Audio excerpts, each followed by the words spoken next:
911, I need to report a dangerous trespasser. I couldn't believe what I was hearing. Karen Henderson, the self-appointed queen of our HOA, was standing on MY property, calling the cops on me for trespassing on my own ranch. Her perfectly manicured finger jabbed at her phone as she spoke in that fake urgent voice. There's a man illegally building structures on HOA property. He's being aggressive and refusing to leave. I stood there, hammer in hand, staring at this woman who had just crossed every line imaginable. I was literally building a fence on MY land that had been in my family for 3 generations, and she was calling me a trespasser.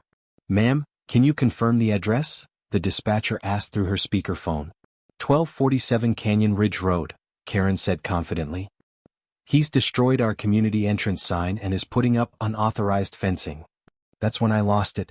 Not in an angry way, but in a way that would make Karen regret every single decision that led her to this moment.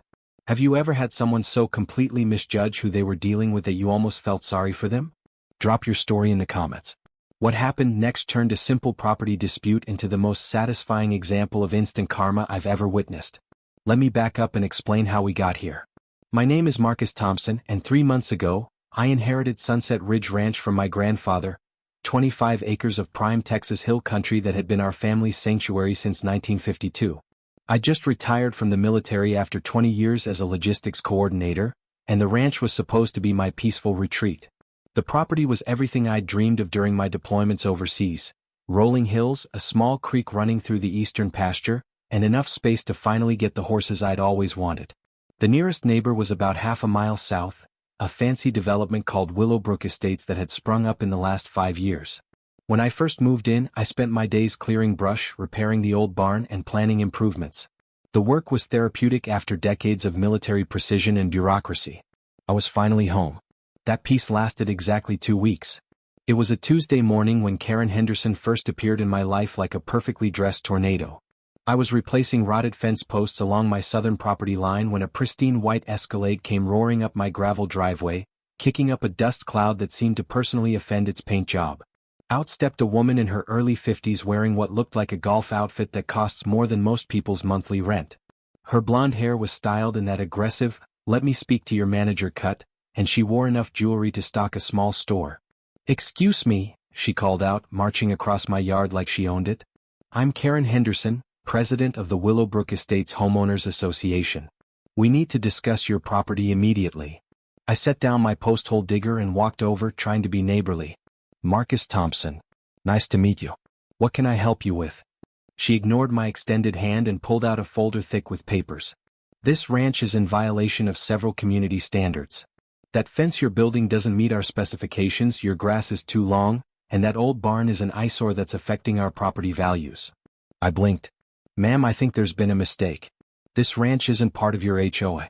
It's been in my family since the 1950s, decades before your development was even planned." Karen's smile turned sharp. "All properties in this area fall under our jurisdiction as of last year's boundary expansion. I have the documentation right here." She handed me papers that looked official but felt wrong. The signatures didn't match anything I'd seen in my grandfather's records, and the dates seemed suspicious. "This doesn't look legitimate," I said, handing the papers back. "I'll need to verify this with my attorney." That's when Karen's mask slipped completely. "Mr. Thompson, I don't think you understand how things work around here. This is an established community with standards. We don't need some military person thinking they can ignore our rules." The way she said "military person" made it clear what she really thought of veterans. My jaw tightened, but I kept my voice level. "I'll have my lawyer review these documents. Until then, I'll continue working on my own property." Karen's face flushed red. "We'll see about that. Nobody crosses the Willowbrook HOA and gets away with it." She stomped back to her Escalade and drove off, but I knew this wasn't over. In the military, you learn to recognize when someone considers you an enemy. Karen Henderson had just declared war. Over the next 2 weeks, the harassment began in earnest. Every day brought a new violation notice from the HOA. My grass was too long. My barn was the wrong color. My truck was parked inappropriately. Each notice came with fines ranging from $100 to $500. I documented everything and sent it all to my attorney, Sam Rodriguez, who confirmed what I already knew. My ranch wasn't part of their HOA, never had been, and their boundary expansion was completely fictitious. "She's trying to intimidate you into compliance," Sam explained. Classic HOA overreach. But Karen Henderson has a reputation. She's done this to other properties around Willowbrook. Most people just pay the fines to make her go away. Well, I'm not most people, I replied. Sam grinned. I was hoping you'd say that. Let's fight back. We sent Karen a formal cease and desist letter, complete with property surveys, county records, and legal documentation proving my ranch was outside any HOA jurisdiction. I thought that would end it. I was wrong. Instead of backing down, Karen escalated. She filed complaints with the county about unauthorized construction. She reported me to the State Environmental Agency for improper land use. She even contacted the Veterans Administration claiming I was mentally unstable and shouldn't own property. Every report was investigated and dismissed, but each investigation was time-consuming and stressful. Karen was using the system as a weapon, hoping I'd get tired and give up. Then came the morning that changed everything. I was working on my fence again, this time installing security cameras after someone had been sneaking onto my property at night. Karen's escalade appeared like a bad omen, but this time she wasn't alone. She'd brought 2 other HOA board members and someone who looked like hired muscle. Mr. Thompson, she called out as they approached. This illegal construction stops now. I continued working, not bothering to look up. Good morning, Karen. Still trespassing, I see. This is HOA property and you're the one trespassing, she shrieked. I have a court order. She waved some papers in the air, but from where I stood, they looked like the same fake documents she'd shown me before. Ma'am, you need to leave my property immediately, I said calmly. You're trespassing and I'm documenting everything. I held up my phone, recording the interaction. The other HOA members looked uncomfortable, clearly not expecting this level of confrontation. That's when Karen made the decision that would destroy her life. She pulled out her phone and dialed 911. 911, I need to report a dangerous trespasser. As she gave her dramatic performance to the dispatcher, describing me as an aggressive intruder on HOA property, I couldn't help but smile. Karen had just made the biggest mistake of her entitled life. You see, what Karen didn't know was that I wasn't just some random veteran she could push around. During my military career, I'd specialized in logistics and supply chain management, which meant I was very, very good at research and documentation. While Karen had been sending me harassment letters, I'd been conducting my own investigation into her background and the Willowbrook HOA. What I'd discovered was absolutely fascinating. The Willowbrook Estates HOA was deeply in debt, owing over $200,000 in unpaid loans and contractor bills. Karen had been using her position to approve contracts for her husband's construction company at inflated prices. The boundary expansion she tried to force on me was part of a desperate scheme to increase the number of properties paying HOA fees. But the best part? I traced the money trail and discovered that Karen's own house, her beautiful, expensive mansion in the center of Willowbrook Estates, was about to be foreclosed on due to unpaid debts.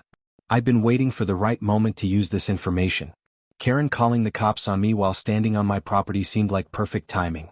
As we waited for the sheriff to arrive, I made a phone call of my own. Sam? It's Marcus. Remember that foreclosure paperwork we discussed? Yeah, it's time. File everything today. Karen was still ranting to the 911 dispatcher when Sheriff Martinez arrived. I'd met him a few weeks earlier when I'd reported the nighttime trespassing, and he seemed like a fair, no-nonsense guy. What's the situation here? He asked, stepping out of his patrol car. Karen immediately launched into her sob story about the dangerous trespasser destroying HOA property. She pointed dramatically at me like I was some kind of criminal mastermind. Sheriff Martinez looked at me, then at the fence I was building, then back at Karen. Ma'am, can I see some identification and documentation that this is HOA property? Of course. Karen said triumphantly, pulling out her folder of fake papers. The sheriff examined them briefly, then looked at me. Mr. Thompson, do you have documentation that this is your property?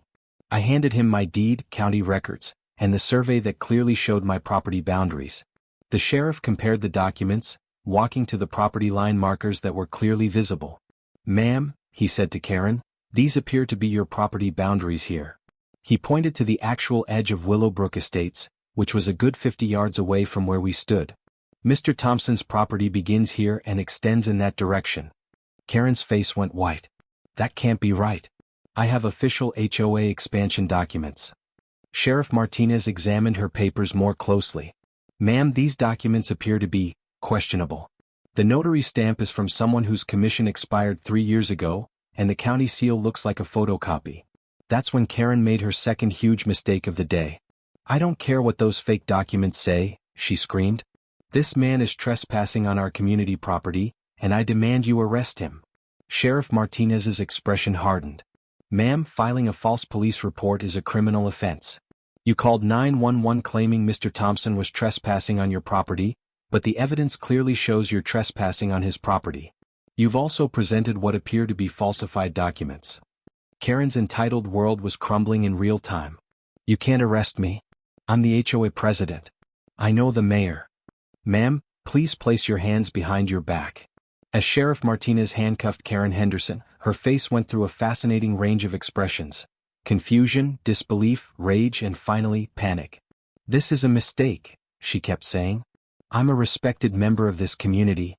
You'll lose your job over this." But the sheriff wasn't finished.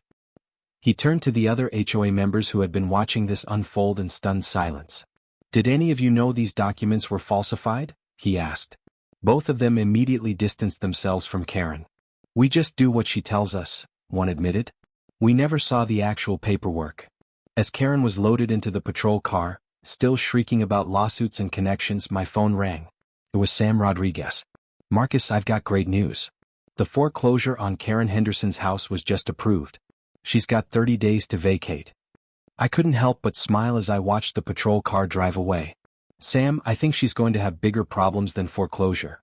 The news of Karen's arrest spread through Willowbrook Estates faster than gossip at a church potluck. By evening, I had 3 different neighbors stopping by to apologize for her behavior and share their own horror stories about her abuse of power. "She fined me $300 because my mailbox was the wrong shade of beige," one elderly woman told me. "I had to repaint it 3 times before she approved the color. She made us tear down our kids' swing set because it wasn't aesthetically pleasing," another neighbor said. "My children cried for weeks." But the real fireworks started the next day when the local newspaper got hold of the story. The headline read, "HOA President Arrested for Filing False Police Report, Document Forgery." The article detailed Karen's harassment campaign against me, the falsified documents, and the financial irregularities in the HOA's accounts. It turned out that several residents had been complaining to the newspaper about Karen's behavior for months, but no one had been willing to go on record until now. The day after the article came out, I received an unexpected visitor. It was John Henderson, Karen's husband, looking like he hadn't slept in weeks. "Mr. Thompson," he said, hat in hand, "I owe you an apology. I had no idea what Karen was doing. I've been traveling for work and she told me she was just trying to maintain community standards." John explained that Karen had been forging his signature on HOA documents and using his construction company's name to approve inflated contracts. "She's destroyed everything," he said quietly. "Our marriage, our business, our reputation. I'm filing for divorce." I almost felt sorry for him. Almost. The legal proceedings that followed were swift and brutal. Karen was charged with filing a false police report, trespassing, harassment, document forgery, and embezzlement of HOA funds. The district attorney, it turned out, had been looking for a high-profile case to demonstrate that white-collar crime had consequences. During the investigation, auditors discovered that Karen had stolen over $80,000 from the HOA's accounts, using the money for personal expenses including jewelry, spa treatments, and payments on her mortgage. The same mortgage that was now in foreclosure. The Willowbrook Estates HOA was dissolved and reformed under new leadership. The new board's first act was to officially apologize to me and offer to pay for any legal expenses I'd incurred fighting Karen's harassment. But the sweetest justice was still to come. Karen's house, the magnificent mansion she'd been so proud of, went up for auction to pay her debts. Guess who placed the winning bid? That's right. I bought Karen Henderson's house for about half of what she still owed on it. Now, I could have been vindictive. I could have turned her dream home into something that would spite her. But I'm better than that. Instead, I donated the house to the local veterans organization to be used as transitional housing for homeless veterans. The plaque by the front door reads, "The Henderson House, a home for heroes." Karen served 6 months in county jail and was ordered to pay full restitution to the HOA and its residents. When she was released, she found herself homeless, divorced, and unemployable in our county. Last I heard, she'd moved 3 states away to live with a sister. As for me, I finished my fence, built my barn, and got those horses I'd always wanted. The creek runs clear, the grass grows as long as I want it to, and my property values are just fine, thank you very much. Sometimes justice comes in the form of handcuffs and headlines. Sometimes it looks like a foreclosure notice and a divorce decree. And sometimes, it's as simple as watching someone who thought they were untouchable learn that actions have consequences. The best part is that karma didn't wait days or weeks or months to catch up with Karen Henderson. It hit back instantly, the very moment she decided to call the cops on a man standing on his own property. I still get letters from people around the country dealing with similar HOA bullies. I tell them all the same thing. Document everything, know your rights, and never let someone else's sense of entitlement override your property rights. And remember, when someone threatens to call the cops on you for standing on your own land, sometimes the best response is to let them make that call. Because nothing exposes a liar faster than official scrutiny. Karen Henderson learned that lesson the hard way in handcuffs, in front of half the neighborhood, while I continued building my fence on my own damn property. Sometimes the good guys win, and sometimes karma delivers justice faster than Amazon Prime. Today, when I sit on my porch watching my horses graze in the pasture my grandfather loved, I'm reminded that the most valuable thing you can own isn't land or houses or fancy cars. It's integrity. And that's something no HOA can regulate, no Karen can steal, and no amount of entitlement can destroy. The fence is still standing, the ranch is still mine, and Karen Henderson is still someone else's problem now. Justice served, instantly and permanently.